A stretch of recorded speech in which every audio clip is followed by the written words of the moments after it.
Egunon guztioi etortzeagaitik, udaletxe bizitzen inguruan sententzia berri bat atera dela jakin dugu berriki. Dakizuen moduan aurreko urteko uztailetik udaletxe bizitzetako langileak eta udaletxe bizitzako zuzendaritza gatazka batean daude konbenioaren inguruan. Gatazkaren muina da jakitea ea konbenioa bere horretan jarraitzen duen ala ez. Argi dagoena da hor bi posizio daudela, langileek hasieratik esan dute konbenio hori vigente dagoela, oraindik bere horretan dagoela, baina udaletxe bizitzak ez dakigu oso ondo zergaitik, uztailetik dabil epaitegietan burruka, bertan bera usteko lan konbenio hori, ez? Dakizuen modua, lehendabiziko sententzia bat eman zen, arrazoia eman zion udaletxe bizitzetako langilei, eta udaletxeak alderdi batzuen oposizioarekin erabaki zuen sententzia hori errekurritzea. Errekurso horren ebazpena eman da jada eta berriz langilei arrazoia eman die epaileak. Guk uste dugu, hasieratik argi zegoela konbenioa berorretan jarraitzen zuela eta sententzia berri honek zaplasteko bat suposatzen duela udaletxe bizitzetako zuzendaritzaren jarrerarekiko. Orain, eman daiteke berriro egoera non udaletxe bizitzak errekurritzea erabakiko duen, eta guk horregatik enplazamendu berria egiten diogu udaletxe bizitzetako zuzendariari. Ez dezala sententzia hau edo ebazpen hau errekurritu, eta behingoz ezeri daitezela langileekin konbenio berriari buruz hitz egiteko. Orain gainera, udaletxe bizitzetan zuzendaritza berria izendatuko da datozen egunotan, eta espero dugu pertsona berriak, jarrera berriak suposatzea. Banatu behar dira alde batetik, oraindik berorretan jarraitzen duen konbenioa eta konbenio berriaren arteko eztabaida. Banatu behar dira, eta hori epaile batek esan du jada. Aitortu du baita ere epaileak, langileek zituzten bildurrak, oinarri sendoetan justifikatuak zeudela. Hau da, udaletxe bizitzetako zuzendaritzak planteatzen zuen langileek onartu behar zutela ingenierien konbenioa, eta kontran udaletxe bizitzetako langileek planteatzen dute beste konbenio batean oinarritu behar direla, bulegoetako konbenio horretan. Ezeri behar dira, hitz egin behar dute, baina dudarik ez dago udaletxe bizitzetako konbenioa oraindik berorretan jarraitzen duela, eta berez, eta horregaitik, beraien eskubideak berdin mantendu behar direla. Udaletxe bizitzetako zuzendaritzak azkeneko urtean izandako jarreraren aurka. Hori da planteatuko duguna guk hurrengo administrazio kontseiluan, eta espero dugu oraingo honetan errekursorik ez aurkeztea zuzendaritzaren partetik.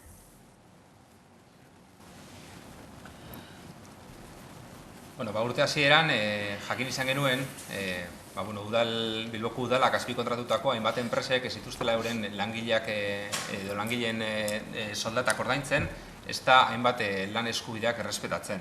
Eta horren harira, otsaileko plenorako aurkeztu genduen mozio bat bi proposamen zehatzekin. Alde batetik, udalak behartzea enpresa horiek euren langileen soldatak eta nominak ordaintzeko, eta bestea, segiduan, edo hainbat neurriak hartzeko, indarrean dauden kontratu horiek bertan berak usteko, eta datozen urteetan, atera da litezken lizitazio berrietan, enpresa horiek ezin aurkeztea. Baina Euskal Herri Jeltzaleak uste zuen gauzak ondo dauzela dauzen moduen, eta horren harira EH Bilduren mozioa esan aurrera joan. Baina, ze gertatu da, hilabetea aurrera joan ala, dauzen arazoak okerrera joan dira. Orain badekogu beste enpresa berri baten berriak, arazoetan daudenak, eta udalak egiten duena da beste behin ere beste aldera begira. Egun, adibidez, Santutxu Grupo Empresarial enpresa aurreko iazko urte amaieran arazotan zegoen, eta lan ikuskaritzara salatu zuen zeukien egoera, eta horren harira lan ikuskaritza ebazpen bat atera zen enpresari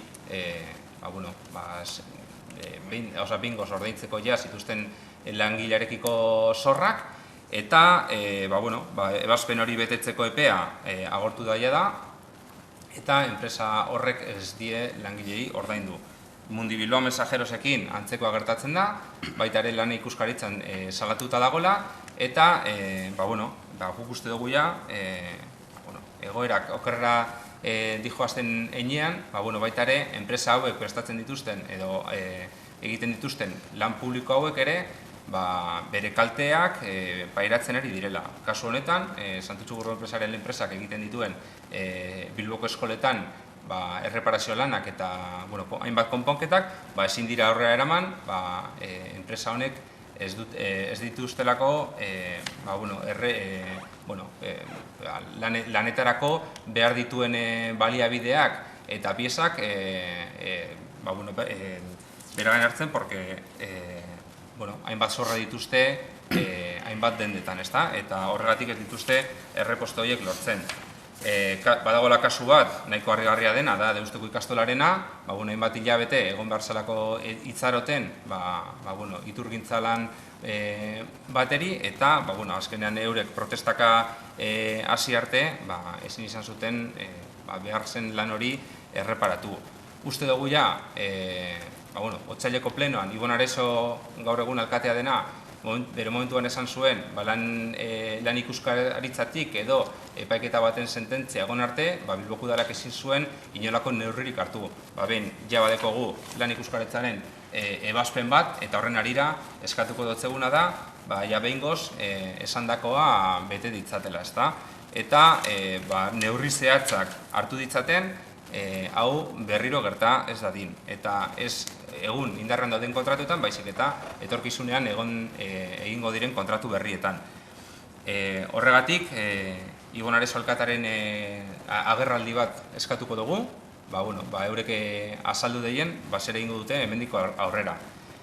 Gu EH Bildutik oso argi dekogu nola egin beharko lirateke gauzak. Eta hauek egiten dira klausula sozialak edo klausula zehatzak kontratazio pliegoetan esarriz. Horrela, kontrolerako neurri zehatzak egongo lirateke, eta egun dauzan kauso hauek ez lirateke inoiz gertatuko, eta hau Gipuzkoan demostratzen ari gara neurri hauek baselan kalitatezko enplegua sortzen dabela, enplegua berartasun txitzen eta sortzen diren enpresa berriak beste baldintzetan sortzen direla. Mundi Bilbao enpresan 14 pertsona lan egiten dute, beraien artean 2 bazkide daude. 2013ko azarotik nominak kobratzeko erretrasoak sofritzen ari dira. Aurten martxotik ez dute kobratu oraindik, eta gu salatu behar dugu ez dugu lertzen nola udaletxetik ateratzen den dirua eta enpresa ailegatzen dela, eta langileak dadue kobratu barik, ez? Gure ustez udaletxeak kontrolatu behar du zer gertatzen den diru publikoarekin, eta asumitu edo ikusi behar du nola egin behar duen langileak kobratzeko, ezta? Eta hori aseguratzeko eta finkatzeko.